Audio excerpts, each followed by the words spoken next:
Hello, welcome to JIBRIN Angle on Oweleke TV. My name is JIBRIN and this is my angle. Sorry, this is not my regular background. I am not in my office or studio as usual. I am actually at the site right now, about to go into site meeting. However, I just watched a video. Someone forwarded a video to me.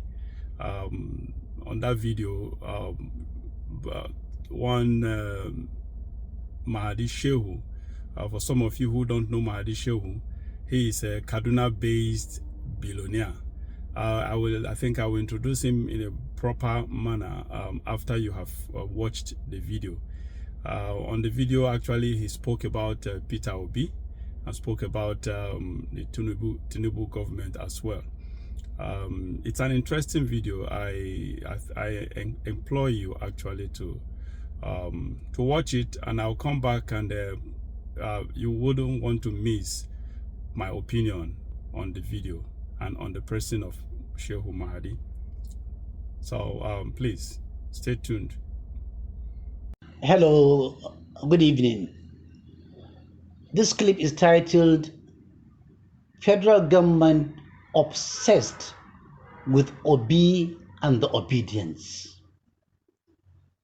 48 hours ago, the presidential spokesperson, Mr. Ananuga, alerted the public that in the event of any breakdown of law and order arising from the planned hunger strike in August, Obi and Obedience should be held purely responsible, because federal government have discovered a plan that Obi and Obedience are the people behind this agitation for protest.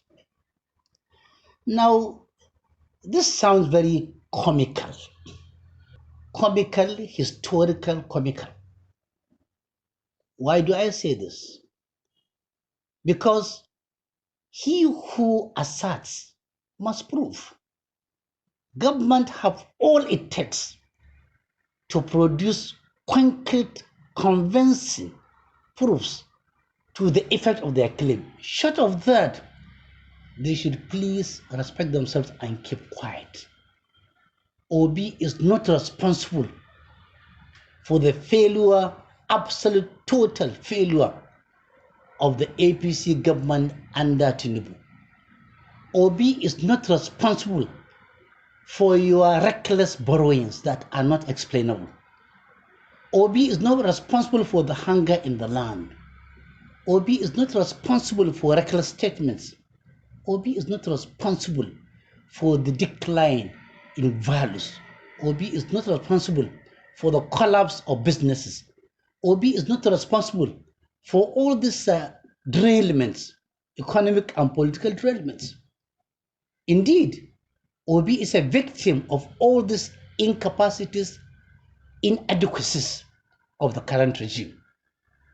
It seems as if the APC government are looking for a person or persons to hang in the event the strike succeeds. Let it be noted clearly that Obi is innocent until proven guilty. Obedience are innocent until they are proven guilty. Unless evidences are made public, we will still assume that this is a speculation taken too far, desperation taken too far, and a total confirmation of failure of a government that is looking and chasing imaginary enemies. All right, welcome back. You heard everything. The person you just watched his video right now is Mahadi Shehu, Al-Haji Mahadi Shehu. I can't remember some other titles he bears, but I don't know if I can call him a friend. We were not that close, but I know him one-on-one. We've had conversations in the past.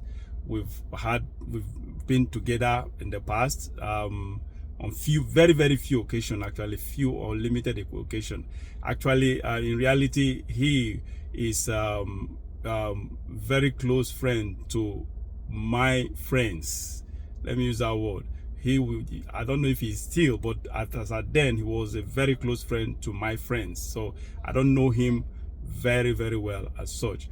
But one thing I can tell you about Mahadi is, based on my experience with him, my conversations, my meeting with him, and he is quite an intelligent man.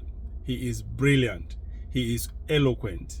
He is charismatic. Of course, you heard his video. If you go through he has, I think he's a political analyst as well. He's featured on several national TV stations. Watch him. He's quite eloquent. He is just everything a smart man can be. That's just the truth.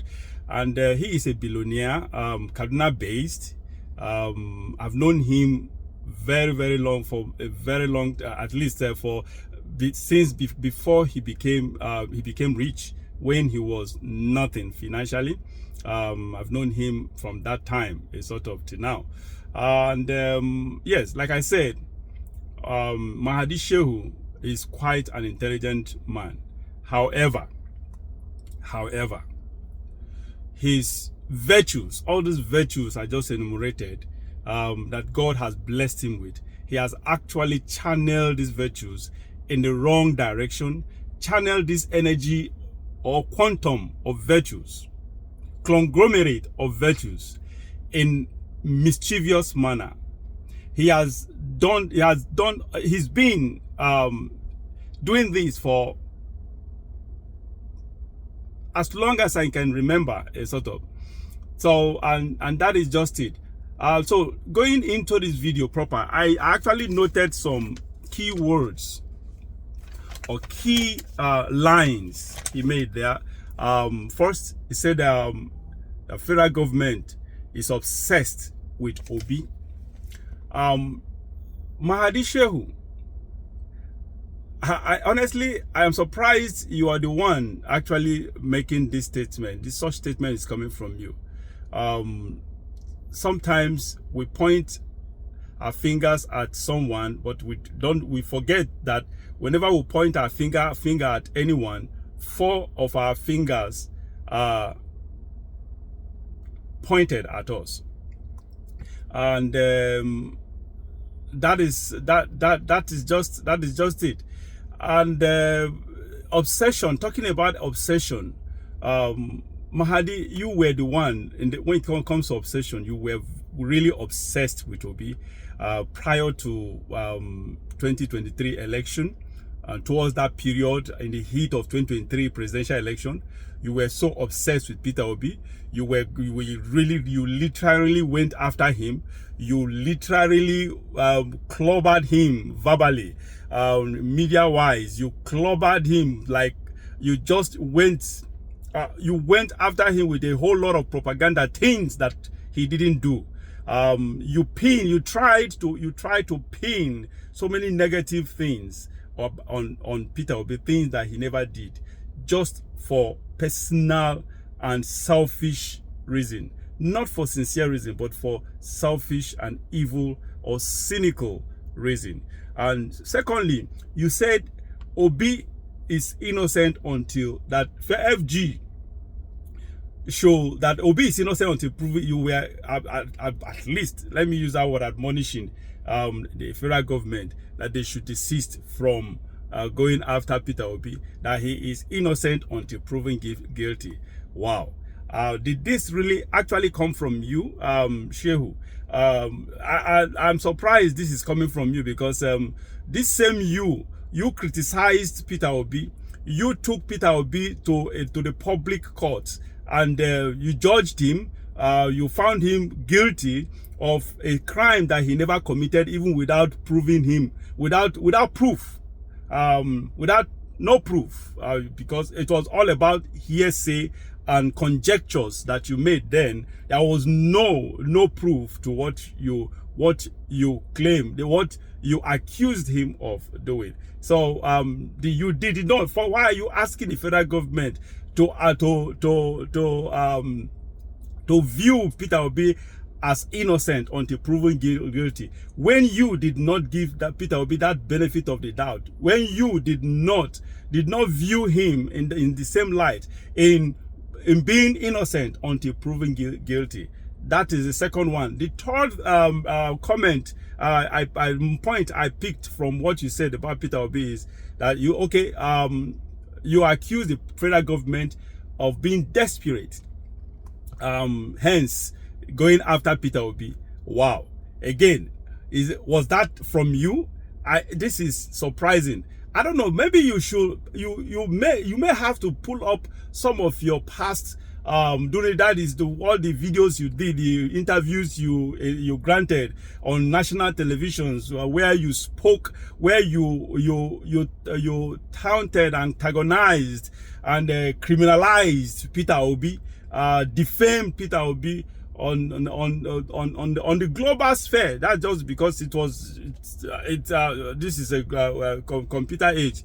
Anything said online or on television goes viral, goes global. So that is just it. So I think I advise you to pull up some of the videos and you watch those videos and listen to yourself, a sort of that, and ask yourself again, should this such kind of word be actually, or statement be actually coming from you based on your antecedents against Peter Obi? Did you say that federal government is actually desperate? Oh my God, you were desperate prior to 2023 and the heat around that 2023 presidential election. It was all desperation. You were desperate because you noticed the trend, the popularity trend in favor of Peter Obi then. And so it was like a panic in the north. You panicked, and based on the panic, you went on rampage, communication rampage, media rampage, propaganda against Peter Obi. That was desperation. You were desperate. And of course, desperation actually breeds evil or negativity. And the fourth point I picked out of your ranting. I called it ranting because that was exactly what you did against Peter Obi, and now you are ranting against the FG, federal government. The third one is that, okay, you said the fourth point I was able to pick out of what you said so far, is that you said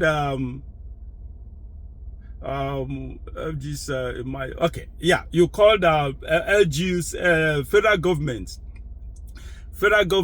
that their enemy is imaginary, that their view of Peter Obi as an enemy is imaginary. And that was exactly what happened to you in 2023.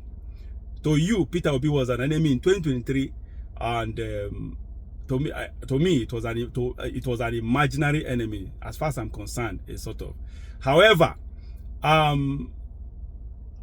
my last word here is, what changed? How did you come to this point where you have become Peter Obi's backer? What happened? What changed your mind? What changed your perception about Peter Obi? Is Peter Obi no longer the enemy of the North? Is Peter Obi no longer the enemy of Islam? Is Peter Obi no longer a tribal bigot? Is Peter Obi no longer a Biafran Biafran promoter or member of Biafra? Okay. What changed?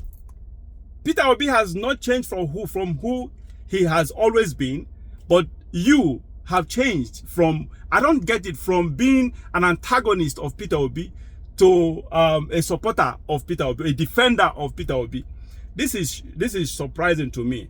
And now you are talking about, you enumerated in your usual eloquent, intelligent, charismatic manner how federal government has failed.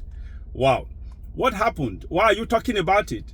This is what you wanted, right? This is the reason why you actually was an antagonist, an ardent antagonist of Peter Obi in 2023. Excuse me.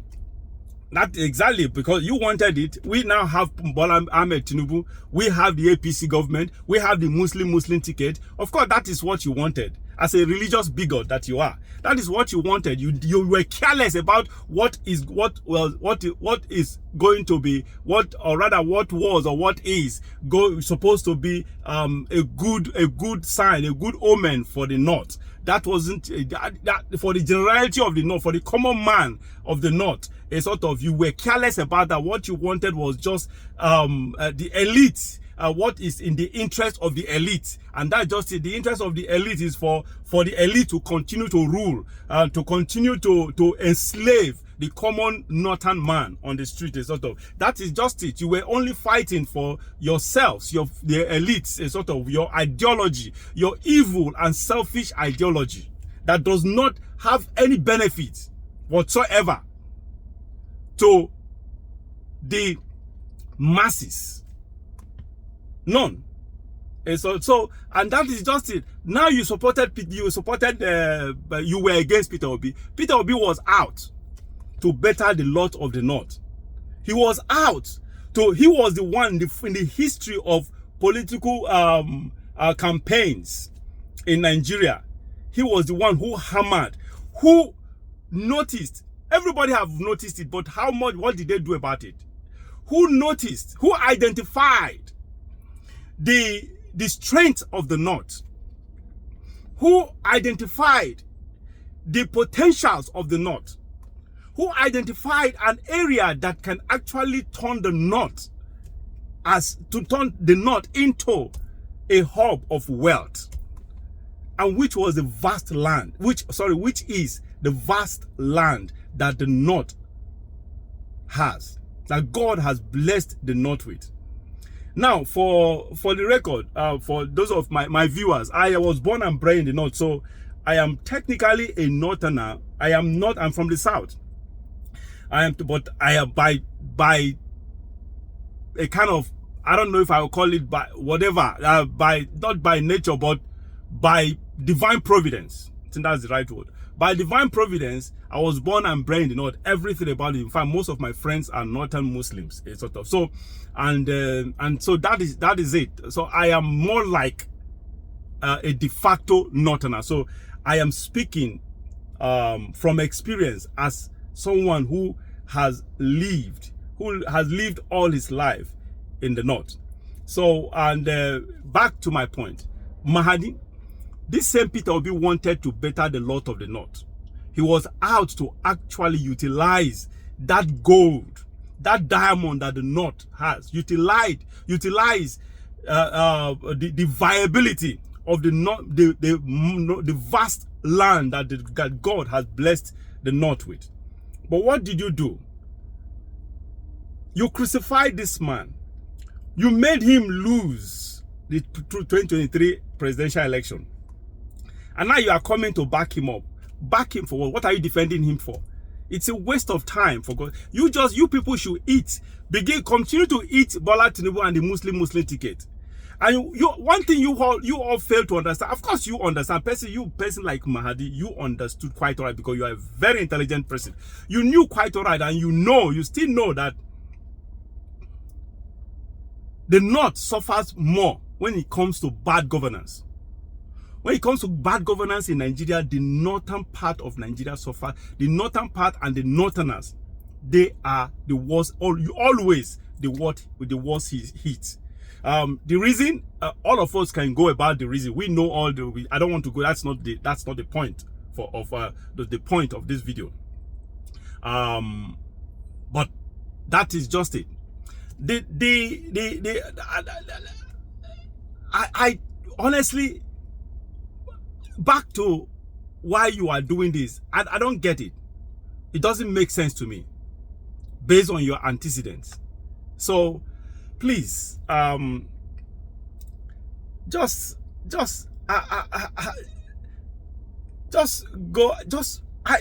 need you to just bury your head in shame for what you did against Peter Obi and now coming to defend him. That's wrong. In fact, I expect you to apologize to him. Me, for one, I don't, I'm not, right now, I'm not even, I don't anyway, about Peter Obi, I feel I have my own personal grudge against him because of the way he did what he did in 2023. I just felt he didn't fulfill his obligation as a leader, a popular leader then. So anyway, that is just for as a topic for another day. So anyway, viewers, what do you think about my opinion? Please send your comments, write your comments to on the at the comment section, and so we can actually know how you feel, what you think about what Mahadi said, and my criticism of him. Thank you.